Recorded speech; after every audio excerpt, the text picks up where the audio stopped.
Yesterday, Ned Price, spokesman for the U.S. State Department, was asked by a reporter whether or not Palestinians have a right to self-defense. Here is part of his answer. Broadly speaking, Saeed, we believe in the concept of self-defense. We believe it applies to any state. The Israelis killed 13 people just now, including maybe 5 or 6 children. Do you condemn that? Do you condemn the killing of children? Saeed, I'm asking, do you condemn the killing of Palestinian children? Obviously, and these reports are just emerging, and I understand, I was just speaking to the team, I understand we don't have independent confirmation of facts on the ground yet, so I'm very hesitant to get into reports that are just emerging. Journalist Glenn Greenwald, he joins us now to discuss. Glenn, can you just lay out the facts on the ground exactly, or what is happening? Started with a settlement dispute, now it's been escalating. What's happening exactly? Well, I think the key fact that you always have to begin with when talking about Israel and Palestine is that Israel has been occupying Palestinian territory for decades now.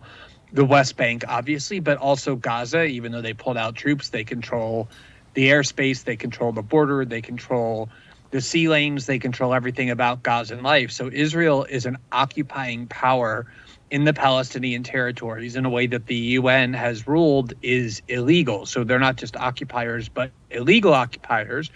So how is it possible to even talk about self-defense when you're talking about a military that is occupying another country? It would be like if, the Chinese army invaded the United States, and then when Americans fought back, the Chinese would say, we're just engaged in self-defense on American soil. The whole framework makes no sense. But so that's always the context. Mm-hmm. And aside from the huge power differential, which is that you're talking about an extremely powerful military, which is Israel, largely as a result of billions of dollars every year that get transferred in American taxpayer money to the Israelis so that they can buy weaponry, some of which is from American manufacturers, others of which are not, combined with a population that use stones and primitive rockets. So there's a huge power differential as well between the two sides.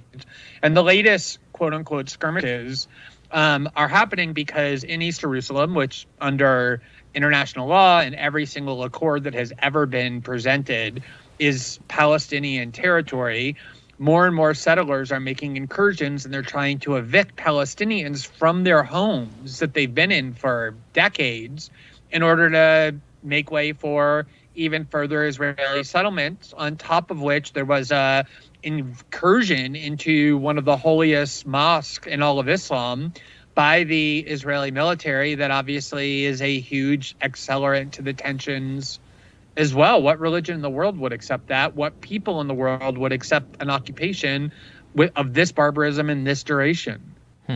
And hundreds of Palestinians were injured in those clashes. In that exchange that we played, the reporter there says, the Israelis have killed 5 or 6 children. It's turned out reports suggest that 9 children have been killed. I think 24 dead. I think there are 2 Israelis who've been killed by Palestinians as well. What did you make of that whole exchange, Glenn? Because there's been some conversation about how, lockstep support for bipartisan support for Israel, that's changing. There's a rethink happening.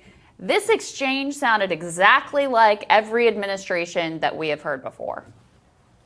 Exactly like every administration we've ever heard before. It's like nothing at all has changed. And you look at Ned Price in that clip, the State Department spokesman, and he's petrified. He's petrified. He was very confident and boldly proclaiming that the Israelis were engaged in self-defense. But then suddenly when asked about the Palestinian children who were killed, and all the reporter wanted him to do was to say he condemned that, he was like, we just have very preliminary reports on the ground. We can't comment on anything. But he could comment, when it came time to herald the Israeli military forces as acting with great nobility and ethics. And, I find the whole thing so bizarre for so many reasons. Let's remember that Benjamin Netanyahu, the prime minister of Israel, came to the United States throughout the Obama administration and openly campaigned against the Democrats. He went to the Congress at the invitation of the Republicans to rail against the Democratic Party. And even with that, even with Netanyahu spitting in the face of the Democrats, they still handed him, Obama did on his way out, the biggest military package in American history, $37 billion, going to the Israeli military something like $3 billion a year, even though they have much better programs of like universal health care and free college. They don't have it absolutely, but much better than the United States offers its own citizens. And yet, even with that, and even with, the fact that the Obama administration abstained on the question of whether the Israeli occupation is illegal, essentially endorsing the idea that it is, the Democrats sound like they're trapped in 1993 or 1994, where you can't ever utter a word that can be construed as even sympathy for dead Palestinians. I just, one last point about the bizarreness of the U.S. Politics angle of this, which is that, let's not let the Republican Party off the hook here either. The Trump movement claims that its overarching ideology is America first. We take care of American citizens before we take care of the rest of the world.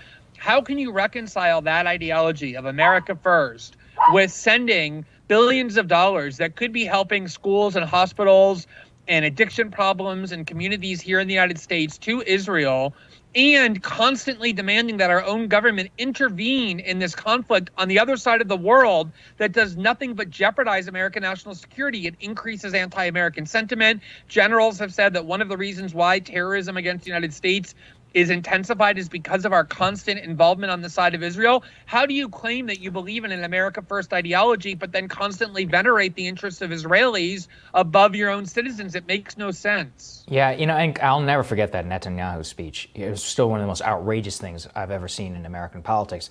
Glenn, I'm curious, the Obama administration famously, I think it was on their last waning days in the UN, what did they, abstained or something from a resolution allowing the condemnation to come through? How does Biden feel about Israel? Because as I understood it, even Obama and Ben Rhodes taking that step was far out of step for many of the people in the Democratic Party at that time. Yeah, that was a big deal, what Obama did. But, you can see, the Democrats who are issuing statements and the Republicans who are issuing statements, even though we always hear how, they can't agree on anything, they're completely interchangeable. The Democratic mayoral candidates running for mayor in a city like New York, or one of the bluest cities in the country, sound just like Tom Cotton or, any Marco Rubio or any hawkish. They sound completely indistinguishable. If I put their statements in front of you, you'd never be able to tell. And Jeremy Scahill just did a series on Biden's history at The Intercept. And one of the things he points out is that Biden has long been far to the right of even the right-wing elements of the Democratic Party on numerous issues, crime famously one of them, but another one is Israel, where even Israeli labor leaders trying to forge a peace deal with the Palestinians saw Biden as this kind of like obstacle because of how extremist and fanatical he was when it came to automatically siding with the interest of Israel.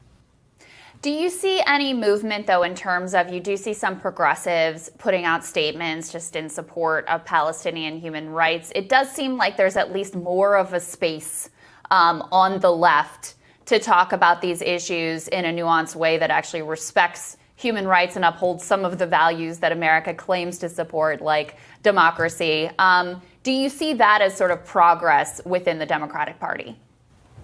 For sure. I mean, I think it's a huge deal, something that actually doesn't get the attention it merits, that we now have two members of Congress, both Muslim women, Rashida Tlaib and Ilhan Omar, who actually support a boycott, divestment, and sanctions movement against the Israeli government in order to stop the occupation, and who don't mince words at all when it comes not only to condemning Israeli aggression, but also the Biden administration for standing by and supporting it. And that definitely has created this space. You also have Congresswoman Marie Newman and a couple of others who have been really courageous. There's a bill pending now to condition Israeli aid on their cessation of human rights abuses towards the Palestinians, something that James Baker was the last person to try and do under Bush 41, and he got obliterated because of it and never happened again. So I think that bill has 18 co-sponsors, which isn't nothing, but at the same time, it's a tiny fraction of the House. And so, yes, it's an improvement, but given how grim the discourse has been for decades, this improvement is minuscule, but it's better than nothing. So I mean, I'm glad that they're there doing that. I think it's helpful. I think it gives left-wing activists kind of space in which to think differently about this issue, and that's important, but we're still so far away from doing anything to subvert the bipartisan consensus, this lockstep bipartisan consensus in defense of anything that Israel does. Yeah. Well, thanks for breaking it down for us, Glenn. Well really said. appreciate it. Great to see you, Glenn. Good to be with you guys. Thanks. Coming up, Ryan Grim is going to tell us which U.S. companies are opposing the PRO Act and how much they have spent lobbying Congress when Rising returns.